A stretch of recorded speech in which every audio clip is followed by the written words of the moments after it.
नमस्कार, स्वागत है आप सभी का तुलसी तीर्थ के इस चैनल पर।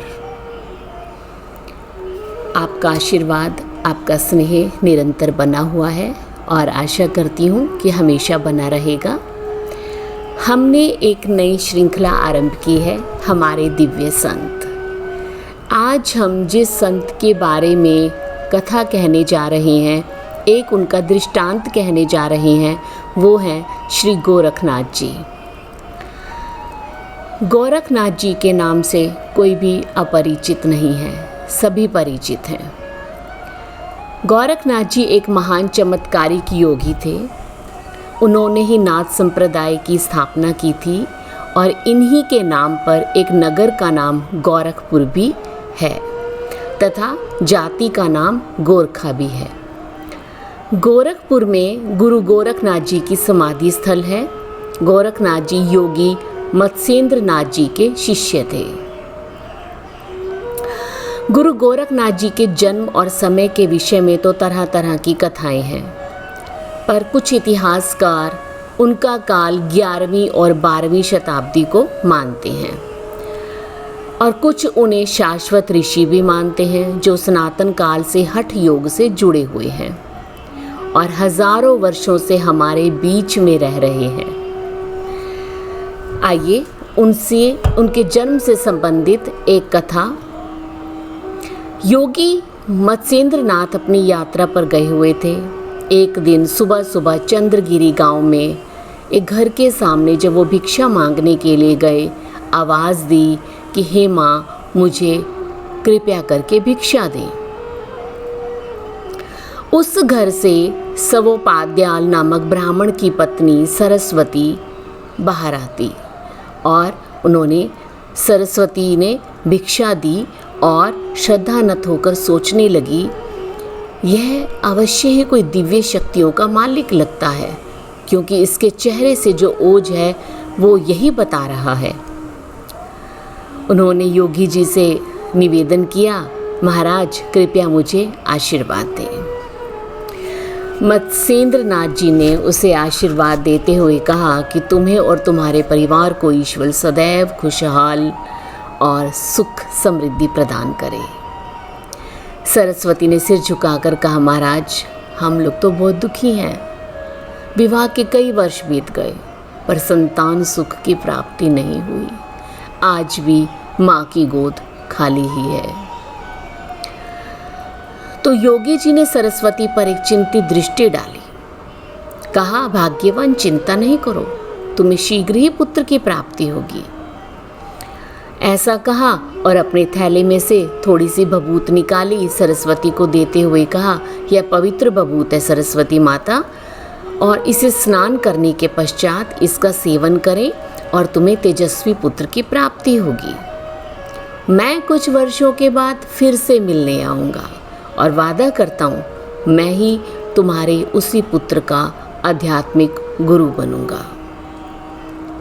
योगी के जाने के पश्चात सरस्वती ने उस पवित्र भभूत को बड़ा संभाल कर रख दिया। अगले दिन नदी पर स्नान करने गई तो अपनी सखियों से इस भभूत के बारे में चर्चा की। तो सखियों ने उसका मजाक उड़ाया कि योगी जी तो आपको बेवकूफ़ बनाकर चले गए और आप उनकी बातों पर विश्वास भी कर गई। तो एक सहेली ने तो मजाक उड़ाते हुए कहा कि मैं तो कहती हूँ इस भभूत का सेवन बिल्कुल भी मत करना, उसको तुम किसी जगह पर फेंक दो और कोई वो व्यक्ति वापस आने वाला नहीं है जो तुमसे कुछ साल पहले आगे आकर मिलने का वादा करके गया है। सहेलियों की बातों से सरस्वती का मन बुझ गया। भभूत को घर से बाहर कूड़ेदान में फेंक दिया और संतान होने के अपने भाग्य का खुद ही गला घोंट दिया। क्यों? क्योंकि भाग्य को ये मंजूर था। वर्ष बीते। वर्षों बाद मत्स्येंद्र अपने वादे के अनुसार सरस्वती से मिलने आए। उन्हें देखते भाई से सरस्वती जम गई। मन में सोचा, हे प्रभु, यदि उन्होंने बच्चे के विषय में पूछा तो मैं क्या कहूँगी? यदि मैंने बता दिया कि मैंने फेंक दिया तो वो मुझे श्राप दे देंगे। योगी ने पूछा, माता वायदानुसार मैं आ गया हूँ, और अपने पुत्र को मेरे पास लाओ। सरस्वती कुछ बोल ना सकी। कहा, योगी ने फिर से कहा, क्या माता उसकी मृत्यु हो गई? ऐसा हो तो नहीं सकता, क्योंकि भभूत तो बड़ा चमत्कारी था।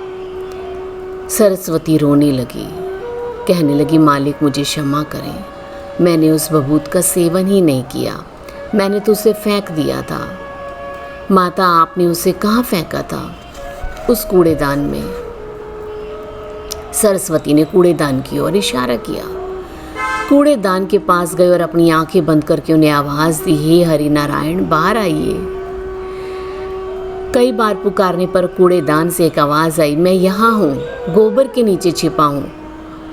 योगी की आवाज़ सुनकर गांव वाले एकत्रित हो गए।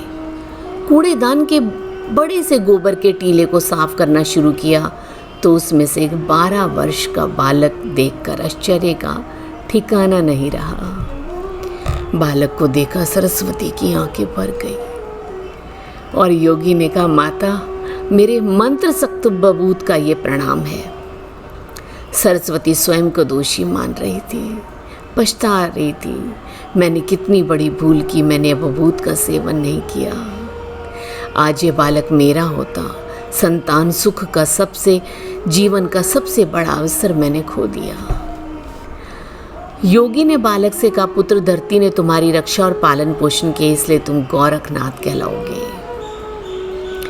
बालक ने गोबर से बाहर आकर योगी जी का आशीर्वाद लिया। योगी ने कहा, पुत्र, जैसा मैंने तुम्हारी माँ से कहा था, आज से मैं तुम्हारा गुरु ही हूँ, मेरे पीछे आ जाओ। गोरखनाथ मत्स्येंद्रनाथ जी के पीछे चल दिए और यहीं से उनकी आध्यात्मिक यात्रा आरंभ हो गई।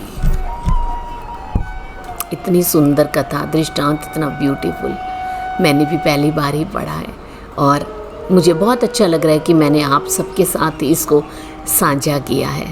अति मन प्रसन्न हो गया मेरा। ये थी आज के हमारे दिव्य संत गोरखनाथ जी की कथा। तो अगली कथा में हम मिलेंगे कबीरदास जी के बारे में। तब तक के लिए आपसे इजाज़त, आपको सादर प्रणाम, नमस्कार।